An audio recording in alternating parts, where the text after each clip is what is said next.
Assalamualaikum warahmatullahi wabarakatuh. Kita bertemu dalam Islah bersama Al-Mulk. Di dalam surah ini banyak cahaya permata yang perlu kita rangkul, yang perlu kita ambil sebagai panduan kehidupan kita sepanjang tahun, sepanjang kehidupan kita.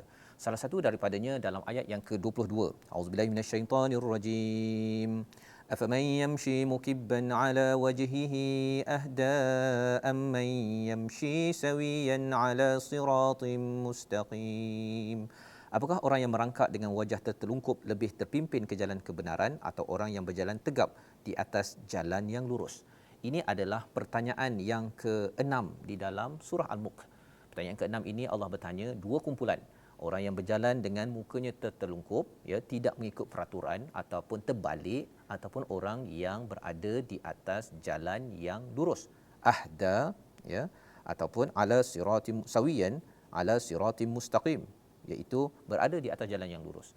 Allah membuat pertanyaan ini. Allah bertanya perkara ini untuk apa? Untuk sama-sama kita fikirkan bahawa sebenarnya dalam kehidupan kita, untuk kita menjadi ahsanu amala, untuk menjadi orang yang lebih baik memanfaatkan kehidupan kita berhadapan dengan kematian untuk menuju ke akhirat, kita ada dua pilihan.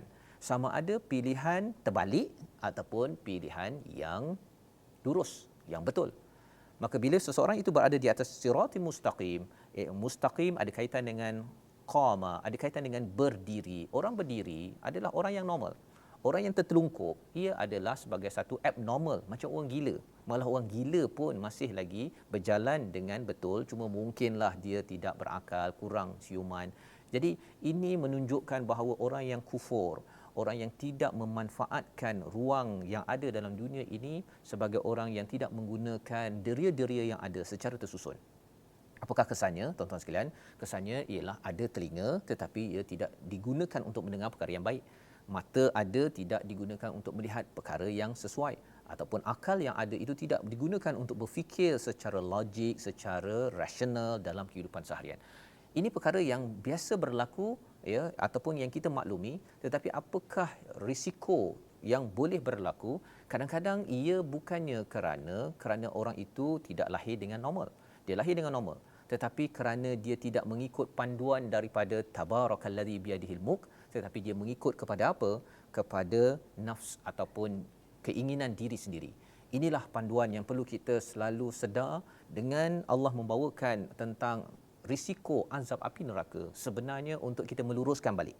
Sebelum kita tidur, kita luruskan balik. Hari ini aku dah buat apa sebenarnya?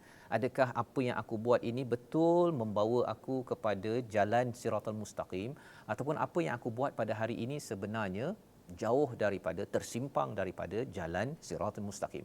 Kalau satu hari kita semak, 2 hari kita semak, setiap hari kita baca surah Al-Mulk ini, semangatnya itu kita semak, tidak mungkin kita akan jadi terbalik. Terbalik itu pasal dah lama sangat tersimpang, akhirnya accident, akhirnya pum terbalik. Itu kerana setiap hari tidak diberi ruang untuk bertanya, apakah saya ni sedang jalan terbalik ataupun saya berada di atas jalan yang lurus. Inilah peluang untuk kita bertanya, koreksi diri bahawa ya Allah, jangan engkau pesongkan selepas engkau memberi hidayah kepada kami. Islah bersama Al-Mulk, World Quran Hour.